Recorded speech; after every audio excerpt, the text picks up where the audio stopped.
Hello and welcome to our video, 10 informations you need to know about yesterday.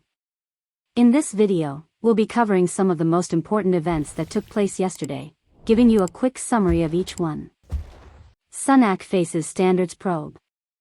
Rishi Sunak, the Chancellor of the Exchequer, is currently under investigation by Parliament's standards watchdog for potentially failing to declare an interest when initially asked to do so.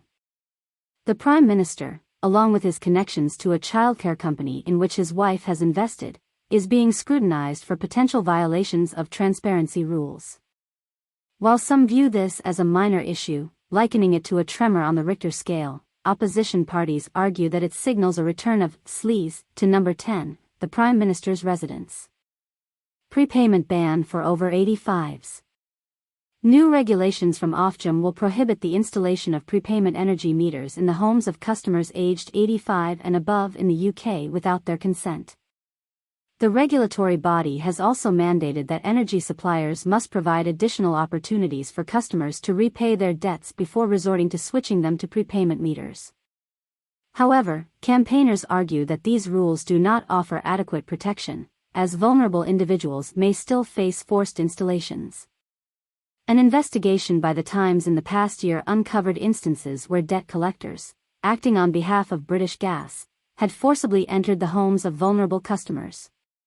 Bank calls time on cash. The Deputy Governor of the Bank of England has warned that cash will become less practical as high streets continue to adopt contactless payment methods. As consumers increasingly shift towards online shopping and many stores no longer accept cash, John Cunliffe has argued that spending physical money will become more challenging. He has proposed the introduction of an electronic version of the sterling, commonly referred to as a digital pound, as a way to ensure confidence in the financial system moving forward.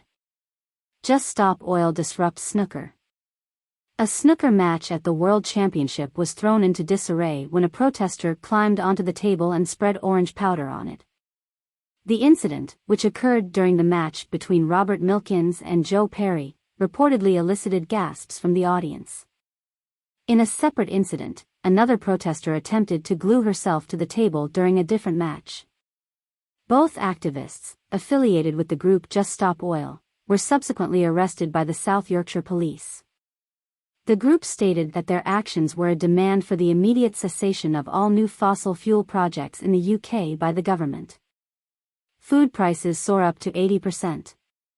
Prices for staple food items like cheddar cheese, white bread, and pork sausages have surged by as much as 80% in the past year, as reported by consumer group Which.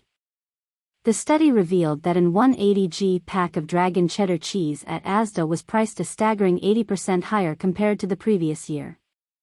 Porridge oats saw the highest price increase among a selection of British basic foods, with average prices soaring by 35.5%.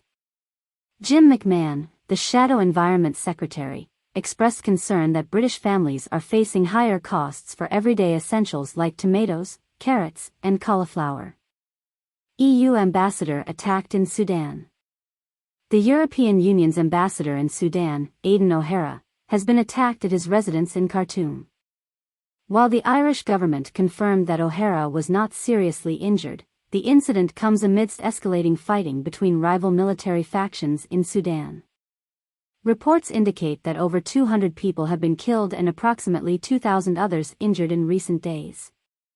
Despite calls for a ceasefire from the United States, United Kingdom, African Union, and Arab states, the rival groups have rejected such appeals. Zombie knives to be banned. The use of machetes and zombie knives will be prohibited in England and Wales as part of a set of proposals aimed at closing legal loopholes. Blades that are intentionally designed to appear menacing will be deemed illegal unless they serve a practical purpose, according to the measures set to be announced. Additionally, a new offense will be established to cover individuals who carry knives with the intent to instill fear of violence. The Labour Party has criticised the government for delays in implementing these measures, stating that such weapons should have been banned much earlier. Clampdown on trans pupils. Upcoming government guidelines will grant single-sex schools the option to not accommodate transgender students. The new rules will allow head teachers of girls' schools to reject applicants who are legally classified as male but identify as female, without facing legal consequences. Similarly, boys' schools will have the discretion to reject applications from individuals who identify as male but are legally classified as female. Additionally, sources suggest that teachers will not be mandated to use preferred pronouns for students. Report dams rail funding. The railways in Britain are facing further delays and cancellations due to insufficient funds, as revealed in a leaked presentation obtained by The Independent. The government's funding plans for the next 5 years are projected to fall short of enabling Network Rail to maintain and renew the railway system at its current level of reliability, according to an internal report intended for rail industry leaders and marked as official sensitive commercial. The Department for Transport has stated that it has committed a record £44.1 billion in funding for Network Rail. Maternal care has racial disparities. MPs have strongly criticized what they deem as the government's failure to address the appalling and glaring racial disparities in maternal health. A report, characterized as scathing by The Guardian, has revealed that black women are still nearly 4 times more likely to die from childbirth compared to white women, and that many black women receive substandard treatment that does not meet acceptable standards.